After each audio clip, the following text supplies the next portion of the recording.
Бүгін біз сіздермен have to және has to конструкциясын қарастырамыз.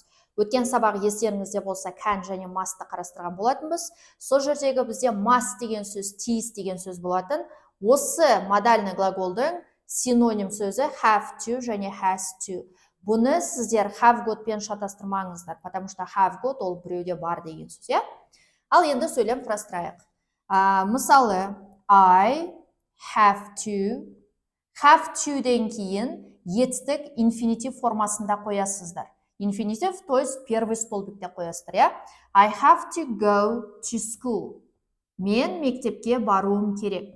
То есть, ағылшын тілінде мынау have to-дің орнына әрине must-ты да қойсаңыздар болады. Например, I must go to school. Ол да дұрыс. Have to, ол да дұрыс. То есть, біз мына сөздің екінші вариантын сіздермен қарастырып жатырмыз. Мысалға, сен тиіссің болса, you have to. Например, you have to sleep now. Сен қазір ұйықтауың керек. He she'тта, he has to болады, иә?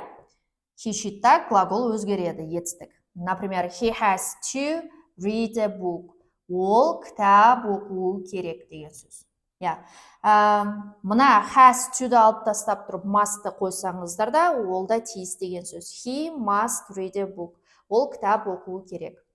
Ал енді he she'ттің қасында біз білетіндей етістік has to болады, иә? She has to, ол tease. It has to, ол tease. Көпше түрінде также бұрынғыдай біз tease болса we have to болады. Сіздер tease-сіздер you have to, олар tease, they have to. И любой етістікті қойып айта бересіздер. Мысалға, we have to write a book. Біз кітап жазуымыз керек. Бұл сөйлемнің болымды түрі болды. Енді біз бұған қалай сұрақ қоямыз? Сұрақ қойған кезде көбісі ойлайды, have got сияқты мынау have алдына шығады деп. Нет, в данном случае have алдына шықпайды. Біз не істейміз? Шақ present simple'да болғандықтан, айдың алдында біз do қоямыз, do көмекші етістігі. Сөйлемді тура солай көшіреміз. Мысалға, do I have to go to school? Мен мектепке баруым керек пе деп аударылады, иә? Сұрақ мен болатын болса, әрине жауап сен болады. Yes, you do. Я, сен тиіссің. Ал мына жерде қалай болады сұрақта? Сұрақта әрине мынаның алдында do қоясыздар, иә? Do you have to sleep now? Сен қазір ұйықтауың керек пе? Жауап yes, I do. Немесе no, I don't болады. Ал мына жерде қалай еді? He she'ттің алдында бізде естеріңізде болса does болған. Ал біреуін қарастырайық. Does he, does тұрған жерде бізде мына тұрған has, have формасына ауысады. Has деп қоймайсыздар. Сонда does he have to болады. Міне, қалай өзгерді? Does he have to read? Ол оқу керек пе кітап? Егер сұрақ ол болатын болса, жауап я ол болады, я? Yes, he does. Я ол tease. He she'ттің алдында, яғни біз көмекші етістік does көмекші етістігін қолданасыздар. Тек қана does тұрған жерде мына has-ді have-қа ауыстыруды ұмытпаймыз. Көпше түрінде, барлық көпше түрінің алдында біз do қолданамыз. Мысалы, do we have to write? Біз жазуымыз керек пе?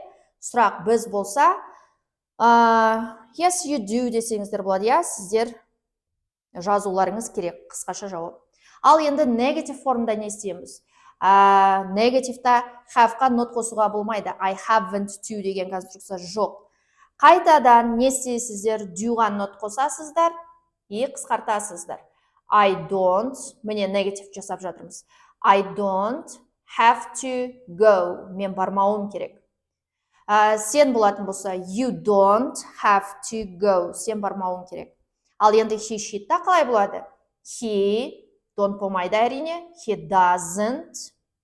И біз не деп айттық? Doesn't тұрған жерде has қоймайсыздар, have қоясыздар. He doesn't have to read. Ол не істемеу керек? Ол оқымау керек.